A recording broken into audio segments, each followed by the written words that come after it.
As a new and a young entrepreneur who just embarked on a new business journey of selling celebration treats, I am here to learn and find ways on how I can use my creativity to build something that's truly my own. I am here to learn about market expansions, understand financial management, gain practical insights, and learn about networking opportunities. To have an achievable business plan, a clear financial roadmap, and build relationships with other entrepreneurs and potential partners who will support my business journey. Come, let me take you guys through with me. Which one is easier? Let me start with the sellout one. I think that one's easier. I'm going to give you a politically correct answer with temper, and then I'm going to tell you the truth. So the politically correct answer is I've been constantly changing as a person. I used to be very pro-black. Nakona, that was only during varsity, because my consciousness started in varsity. When I was still in high school, my life was nice. You know, rugby and all those things. And when I got to varsity, I met children that were conscious, that understood South African history. I didn't even know what that was. You are Rasta in first year. So I was forced to study African history and black history. And I went through a stage of realizing all the atrocities I've experienced on this planet. And I got angry. And in getting angry, years would go by where I'd want to do something about it. And I looked at all the things that had been done before and I wanted to do something different. In my mind, I thought the one way to save Abantu Abamnyama is to get black people to support their own. And if you get that right, it will solve all the other problems. So I came up with, it was an idea, but it wasn't unique because it exists in America and other places, called Buy Black. I set up a website, www.buyblack.org.za. I think it's .org.za. It's still active even now. What I wanted to do with that website was then going to be unique because I wanted to find black products and create a sticker like halal and kosher, where if a black person doesn't see that sticker, they don't buy. And if they don't see a sticker on that product, they want to ask, why does this not have a Buy Black sticker? And then those products must go and get accreditation. But how you get accreditation is you get audited. So that, do you have black ownership? Do you source from black suppliers? Because I said, if Mdhlalose can take their money and give it to black people, that means white people lose their power. Because their power is in money. Indians lose their power. And I thought it would be a game changer. Within 2-3 years of starting that thing, I realized what was wrong with the Mdhlalose. It's a psychological damage. People join this thing wanting to be like, oh, no. People started fighting. Politicians started calling me for meetings.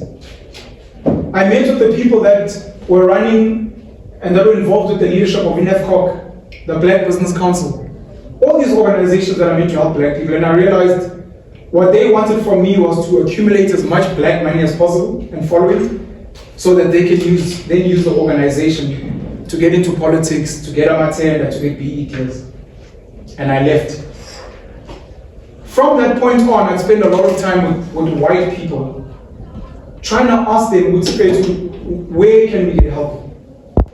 Yes, sir. Any other questions? I think it's sidestep. I saw 3 hands here first, sorry. Please, sir. It's a bunch of questions. Jeez, go for one. And then we'll come back if there are no others. How do you build with a girlfriend and try not to look outside the, let's say maybe, there's a lot of ladies on campus, but how are the ladies on this campus? Yeah. Brushes. I don't know that, So shout out to the ladies. How do you when you want to build a family? Okay, looking at the Indian family structure compared to a South African family structure, black family structure. How do you make sure you sort of like take an example? How do you how do you get in the same direction with the kind of family structure that they have compared to a black household where most of the time it's it's like single father and single mothers, and like the father is not as present?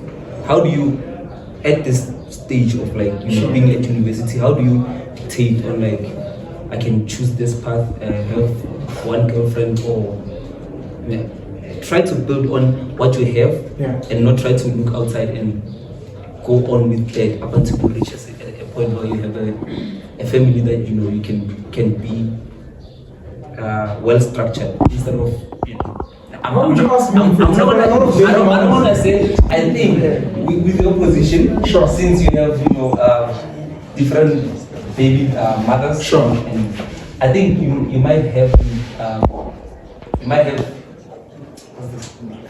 wisdom of suffering. Yeah, you might have. It's running out. Le advice or like how do you not how do you avoid something? How to not be like me?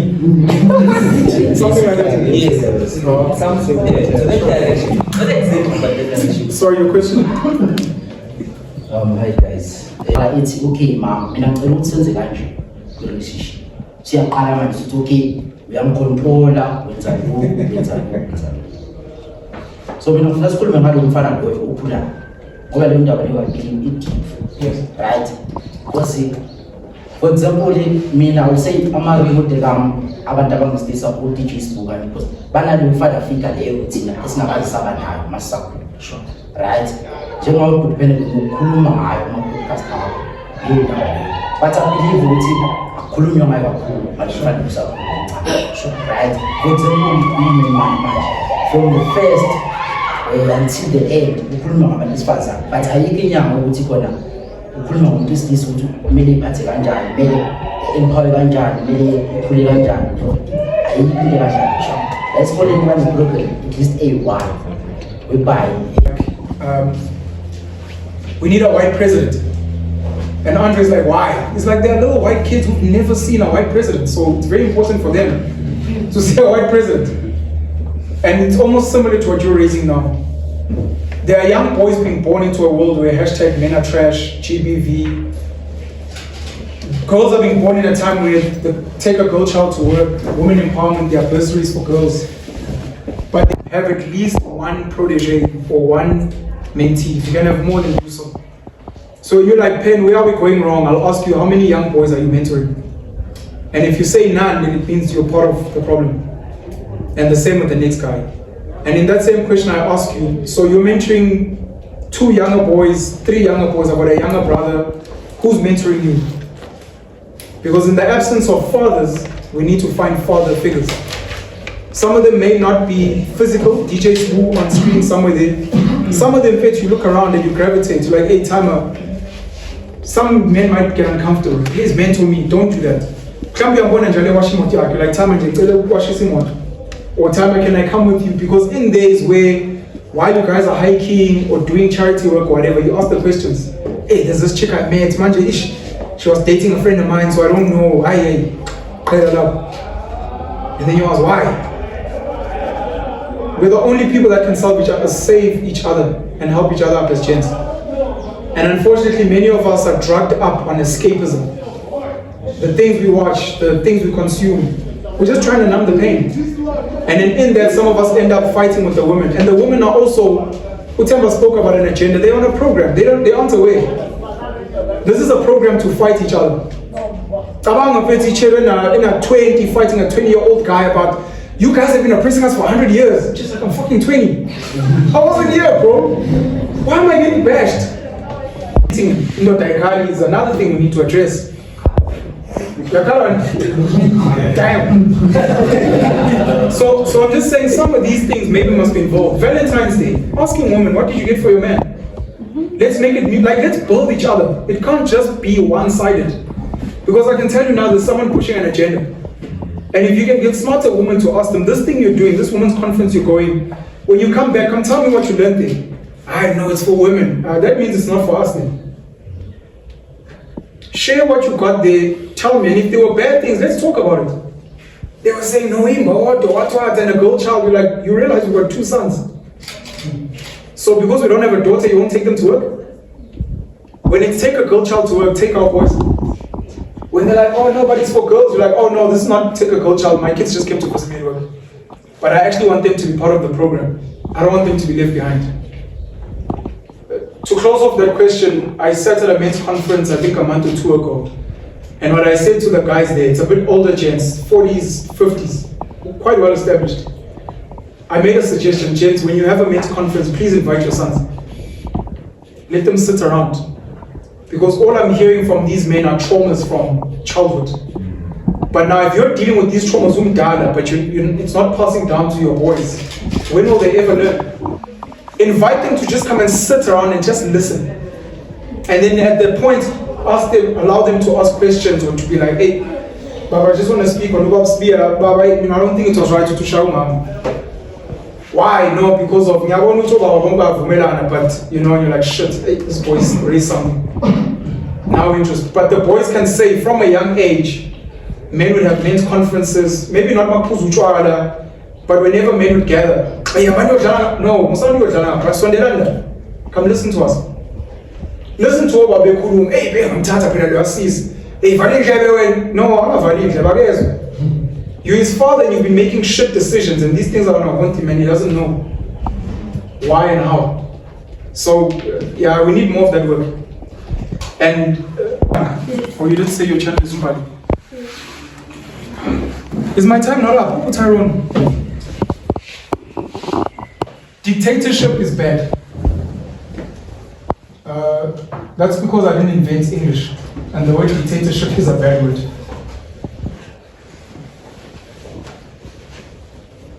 I'd like to think a country is a function of its provinces, is a function of its cities and towns, is a function of its communities, is a function of the families. So it starts with the family, community, city, town, province, country. The best run families in this country, or in any country, the best run families are not run on democracy. I believe the best type of leadership that we could have, it's just not given a name, it probably has a name because everything has a name, is what I call parent leadership. That's where your leaders see all their citizens as their children, but out of love. Now, if you've got an abusive father, that father will give you access to drugs, your father will molest the children in the house, your father will not provide, he'll be an alcoholic and a drunkard. But we assume a good, loving father. When you look at the Middle East, when you look at Russia, when you look at China, you get a sense of loving parents who are like, this country is full of my children, and when they misbehave, we'll punish them. But it's because we want the entire family to win. And if you're coming with other offers as America, as the UK, if it's not going to benefit my children, I'm not interested. Mind you, our political leaders on the African continent in what we call democracy do not serve us. They don't see us as their children. If they did, the way our political leaders treat their own families is not how they treat the rest of us. They don't mind us being poor while their kids gain access to opportunities. That shows that this person doesn't see you as their child. They see you almost as an orphan where they work in an orphanage as a caretaker. They get funded by Mlumu, and it's like, feed these little poor kids porridge and whatever, and then let them go play outside. But my own children, I'll never do that. There's no politician who's comfortable with their child being unemployed, unskilled, not having opportunities. But they're very comfortable with us not doing that. They don't share information on how we can make money. They keep that to themselves and their family. So that gets branded as dictatorship. It just means that your father's strict. When Amachitayo Puza, there's gonna be hot girls there. Your father says, no, I'm doing. And you're like, oh, my dad is strict. Your dad loves you and wants you to win. The other kids are their freedom, with democracy. Do you want to go? Yeah, I want to go, mom. Okay, me. Now 300, sure. My wife's dad, he goes and he gets a girl pregnant, gets infected with STIs. I think freedom, not democracy. When your father, the dictator, is there making sure that you're doing maths, making sure you're going to church. Distinction, like, hey, how do you do it? You're like, hey, I'm a tyrant. Lomchita won't let me breathe. If he loves you. The African continent comes from a history of kings and queens. We don't know the idea of voting for a leader. We know the idea of having a leader who is like a father. That's where we come from. Unfortunately, even our kings have become puppets of money. So, that's my thought. And yes, I would suspend democracy. Mostly because people don't want it. Most South Africans who can vote don't vote, which already means they don't believe in it. If they did, they'd vote. The fact that they don't means scrap this fucking thing. We're not even reaching a 50% quorum. How many more questions? Do I still have time? One. Your question one. Anyway, and be whatever, collaborate with whoever you want. Sure. Yeah, I want to show people from where I come from. You see, you can start from here and get there. Sure. Good luck. How regularly do you drop? I try at least once after 2 months. Come on, 2 months, please. So I'm sorry to jump into your space. No. Which space? He was No, asking a question. he's gonna ask the political question. Yeah, but I wanted to ask Guti, what a huge follow that you have on YouTube. For someone like me who just started and wants to pursue it Sure. as a business, how did you move from your initial stages and grew and reached broader audience? Sure. What method, tools, strategies did you use to get there, and how were you able to keep and sustain those connections? Thank you. Anyone else with a YouTube channel? Who's the hottest chick on campus? No? Hey, that stuff bombs on TikTok, sorry. We actually asking for general opinions, like we asking general questions. Sure. We just think about. Is it a smart channel? Do you do smart content or do you ask trash? Like, who's the hottest chick on campus? We meet. There's also trash content. Okay. You want a channel? Yeah, it's a YouTube channel with reviewing energy drinks. Energy drinks, reviewing. Yeah. That's all you do. No, yeah. You must expect. How many energy drinks are in South Africa? Like 10 or something? There's more? There's more. Okay, then we must check your channel. Your channel's name? Mbali.m_. Okay. Please make sure that the people in the room follow you. Okay. Your channel's name? The Proximus. The Proximus. Okay. It's just my name there. Mwako? Kudu? Ubu? Yeah, KUBU. K? KUBU. Or Ubu? Okay. Political question, then I'll answer Susan. Yes, first allow me to thank the organizers of this master. Shout out to the organizers. Woo!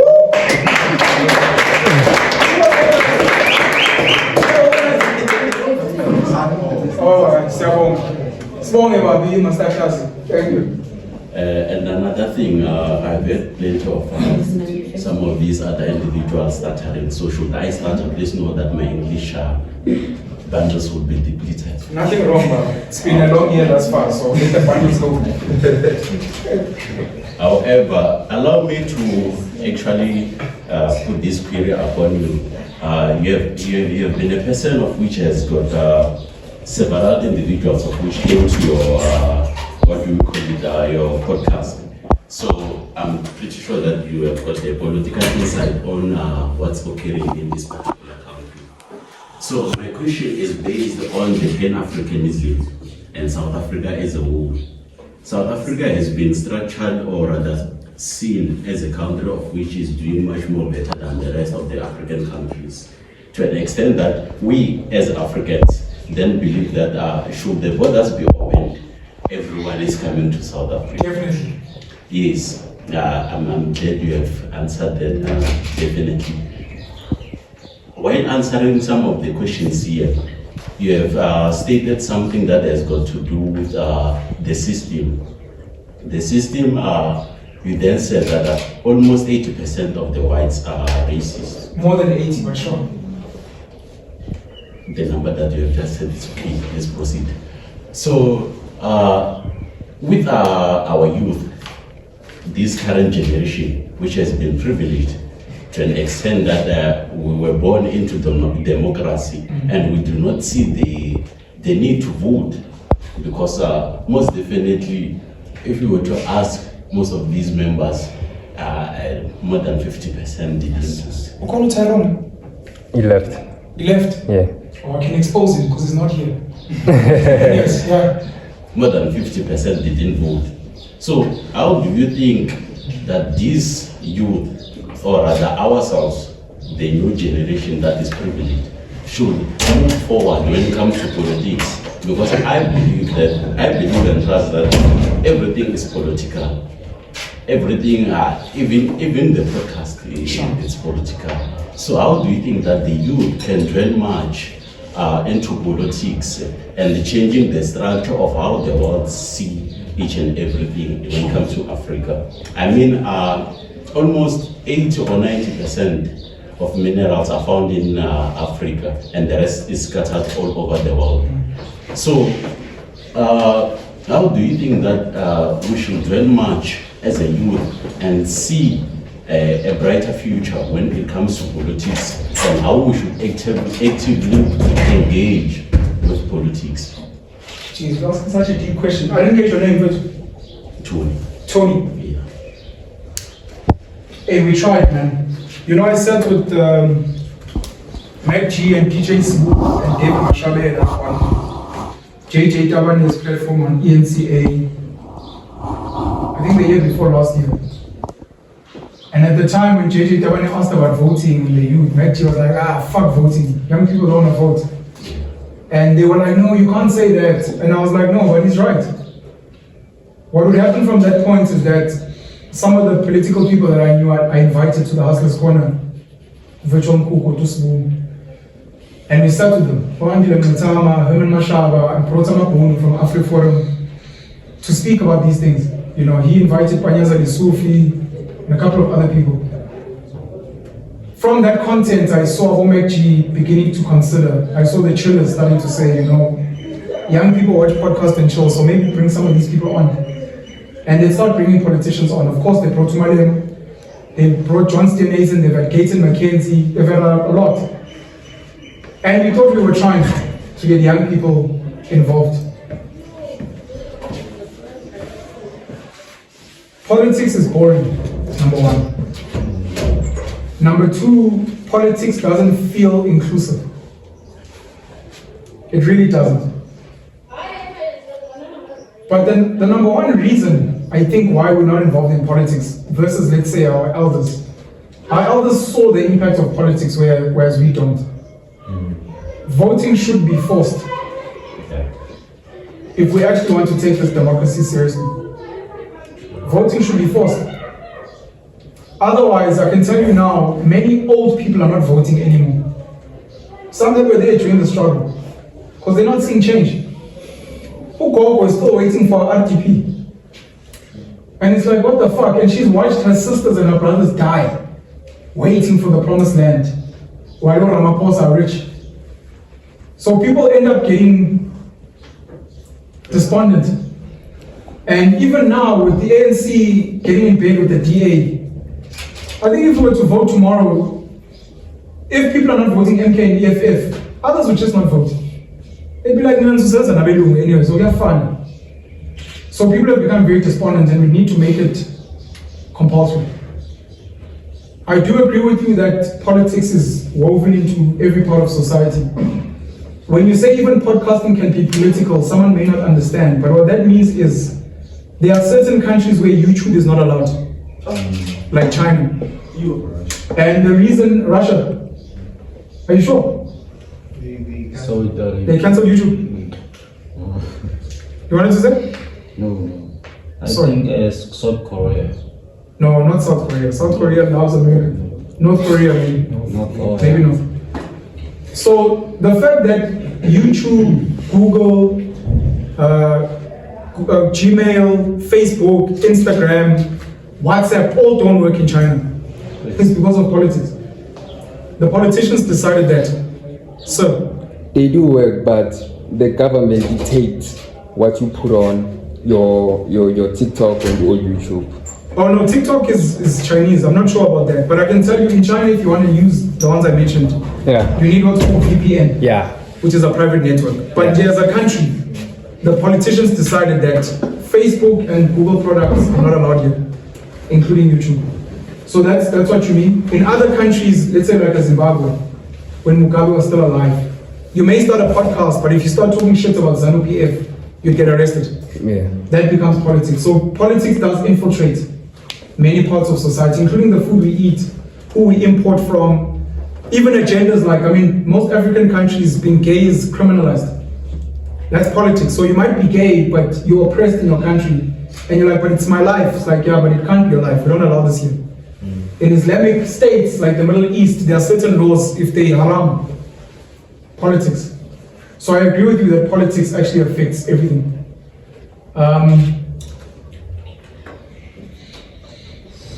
Our young people, and you spoke about privilege, are too privileged.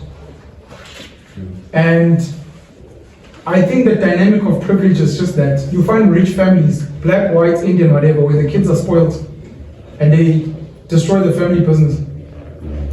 For those that care, you're going to have to join organizations or set up organizations. By organizations, I'm not talking political parties.